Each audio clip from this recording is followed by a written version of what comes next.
بسم الله الرحمن الرحيم. طبعا كلنا بنتابع الأحداث اللي بتحصل دلوقتي من بعد إصدار الإعلان الدستوري اللي أصدره الدكتور محمد مرسي رئيس الجمهورية، اللي شال فيه النائب العام وأعاد المحاكمات وبعض القرارات التانية الخاصة بالشهداء وبعض الأمور التانية اللي طبعا على أساسها تحصين مجلس الشورى وتحصين اللجنة التأسيسية لكتابة الدستور. الحقيقة ان انا عاوز ابعد عن كل ده وعاوز ارجع للبيزك او الاساس اللي احنا اتحركنا منه في ثورة 25 يناير وطالبنا بيه، اللي هو اسقاط النظام. انا كنت عملت فيديو بعد انتخابات مجلس الشعب ما خلصت وقبل انتخابات مجلس الشورى عن اسقاط حكم العسكر، يا ريت اللي ما شافوش يشوفوا لان هو هيكمل له الصوره هنا، واللي شافه ونسيه يا ريت يتفرج عليه تاني بعد او قبل ما يتفرج على الفيديو دوت، عشان الاتنين تقريبا مترابطين في حاجات كتير. كنا قلنا في الفيديو اللي فات ان المجلس العسكري عشان نسقط النظام مش اسقاط المجلس العسكري لوحده، لا احنا محتاجين نسقط المنظومه كلها بكل تفاصيلها. وكنا خدنا مقطع علوي يعني من فوق كده للشكل، حتى رسمت انا ساعتها خريطة مصر كأننا بنبص من فوق للنظام. وقلنا ان النظام عبارة عن عندك سلطة تشريعية، سلطة تنفيذية، سلطة قضائية. الثلاث سلطات دول كانوا متركزين في رأس النظام. لما سقط رأس النظام فضل بقيت جسم النظام محتفظ بالسلطات دي، فكنا اتكلمنا ان احنا محتاجين نسحب منه الحاجات دي تدريجيا. السلطة التشريعية كنا خدناها، وكان بعد كده عندك السلطة التنفيذية والسلطة القضائية.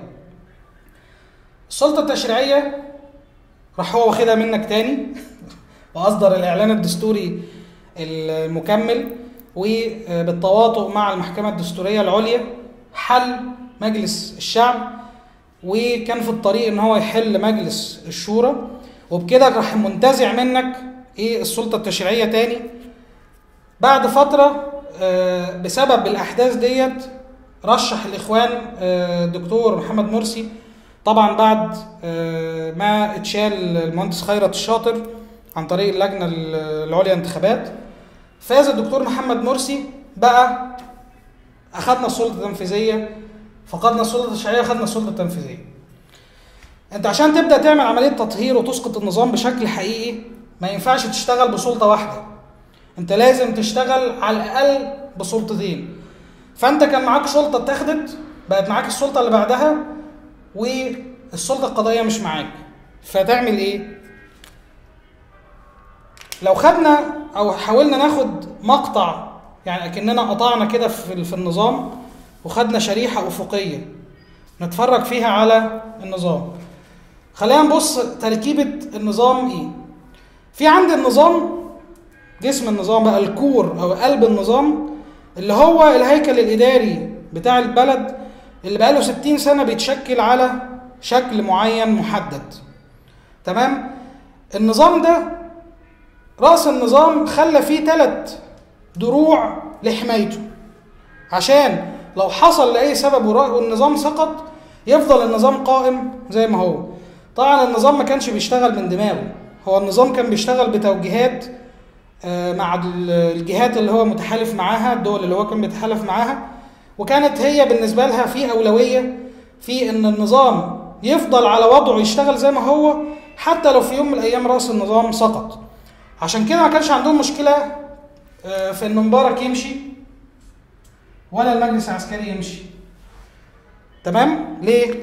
لأن فضل النظام محتفظ بنفسه ولسه الدروع بتاعته ما سقطتش. لما جاءت عندك السلطة التنفيذية، لسه السلطة التشريعية في إيد العسكر اللي هم مواليين لمبارك ومواليين للنظام ككل.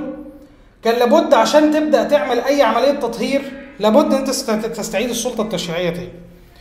بس ما كانش ينفع تستعيد السلطة التشريعية في ايد السلطة التنفيذية. ليه؟ لان هيحدك كتير قوي الموضوع ده من ان انت تصدر تشريعات. مجلس الشعب ده ممكن يصدر 100 تشريع في الدوره الواحده، لان هي دي سلطته اصلا، هي دي العمل بتاعه. لكن الرئيس اي استخدام للسلطه التشريعيه هيعتبر بالنسبه للناس ديكتاتوريه ومش تسلط ومش عارف ايه، زي ما احنا شفنا دلوقتي، هو ده واقع حصل بالفعل. فبالتالي نقل السلطه التشريعيه من العسكر للسلطه التنفيذيه المتمثله في الدكتور مرسي ما كانش حل طويل المدى، ده كان حل مؤقت لغايه ما تعرف تبدا تبني مؤسساتك تاني، تبدا تبني السلطه التشريعيه تاني، عشان السلطه التشريعيه دي هتبدا تشرع للقضاء، القضاء يبدا يطهر لك، معرفش شايفين ولا لا، السلطه التشريعيه هتشرع للقضاء، تبدا تطهر في القضاء يبدا يطهر لك في السلطه التنفيذيه. عشان نفهم ازاي العمليه دي بتتم، تعالوا نشوف المقطع اللي احنا خدناه في النظام ده دلوقتي شكله عامل ازاي. الثلاث دروع اللي كانوا موجودين اللي محطوطين لحمايه النظام، كان اول درع العسكر. احنا كنا معتقدين ان اول درع للنظام هو الشرطه، بس الكلام ده طلع غلط في 28 يناير، لان 28 يناير لما اتكسرت الشرطه النظام ما انهارش، فضل العسكر موجودين، نزلوا امنوا اشتغلوا، خدوا الحكم، وبالتالي حافظوا على النظام. فكان ده اول درع بيحمي النظام. الحقيقه ان انا راسم الدروع مش بمسافات واحده. ليه؟ لان انا ده مقصود. الجزء ده اللي متحكم في المؤسسه بيختلف من درع للتاني. فالدرع الاولاني هو العسكر، كان المتحكم في المؤسسه شريحه صغيره قوي، كان تقريبا من عميد او حتى لواء فما فوق، اللي هي المجموعه اللي ماسكه القوات والافرع الرئيسيه والمجلس العسكري والكلام ده كله. المجموعه دي كانت مجموعه منتفعه لنفسها اكتر من متدخله في الوضع السياسي في البلد ايام مبارك. ازاي؟ يعني مثلا كان طنطاوي يشتغل، كان بيمشي الآلة الاقتصادية في الجيش حلو جدا زي الفل، وبيجيب فلوس وكل حاجة زي التمام، وبياخد بقى طبعا الضرايب ولا الأتوات اللي كان بياخدها، نظير عمله طبعا المشرف.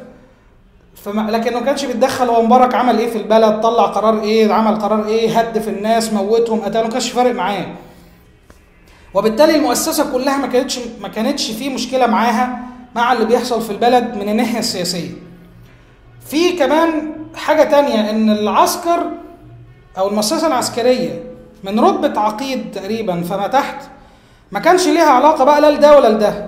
يعني المليارات اللي كانت بتضخ على المؤسسة العسكرية من النظام الاقتصادي بتاعها كان بيعود على مجموعة المنتفعين الصغيرة قوي اللي فوق، اللي هي بتشغل الباقي كله تحت امرها عشان تجيب هي فلوس من بقية المؤسسات الاقتصادية بتاعتها. فالحقيقة ان المؤسسة العسكرية في حجمها الاكبر ما كانش فارق معاه مين يجي ومين يمشي بقدر ما هو فارق مع الناس السياسيين. كان عندهم مشكلة طبعا في الفساد، وكان عندهم مشكلة في الافراد الفاسدين، بس هو كمؤسسة التزمت بالسمع والطاعة وعندهم قواعد وعندهم الكلام ده، ما كانش يبقى عندهم حماس ان هم يمشوا حد او يعني يثوروا عليه والكلام ده، مش في العقيده العسكريه خالص الكلام ده. جه الدكتور مرسي راح شايل العسكر في قرارات اغسطس. ما هو العسكر ماسكين كل حاجه دلوقتي ومكبلين ايده ومش عارف يشتغل، مش عارف يعمل اي حاجه خالص، مفيش اي نوع من انواع التقدم ممكن تحصل في ظل الظروف دي. اتشال العسكر، محدش بكى عليهم، محدش كان فارق معاه. ليه؟ عشان الحته الصغيره دي. الحته الصغيره دي هي اللي كان معاها الحكم، وهي دي اللي كانت عندها القرار، ما كانش فارق مع الباقيين. الباقيين كانوا بس ساندين الحته دي، لكن ما كانوش هم المكون بتاعها. راح حكم العسكر، فضل عندك درعين تانيين. الحقيقه ان الدرعين التانيين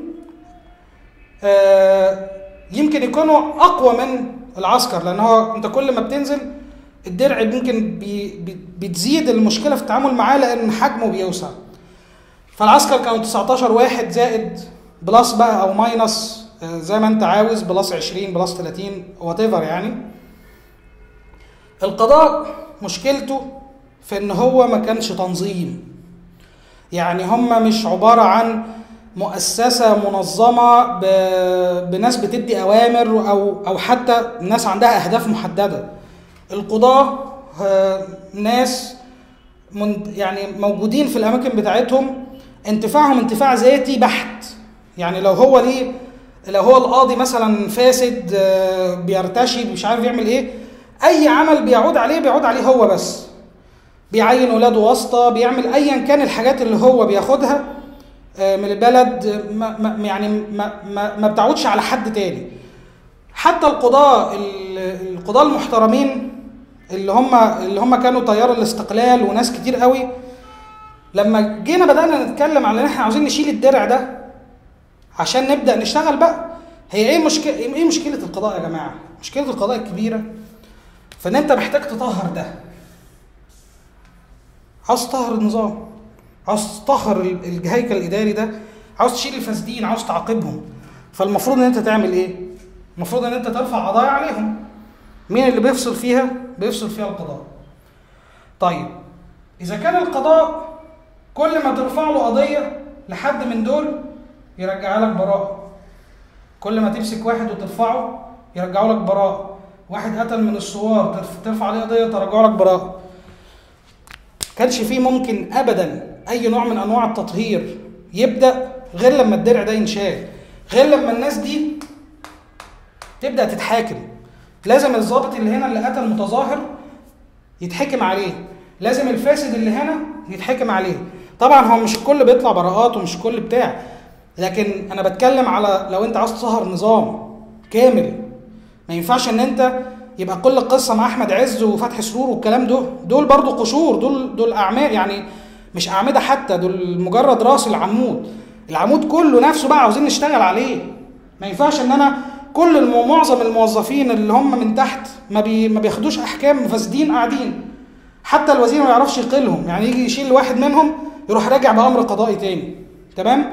طبعا هي مشكله مش مشكله القضاة لوحدهم، هي داخل فيها السلطه التشريعيه او التشريع اللي كان فاسد وكان متفصل عشان يحمي المنظومه دي.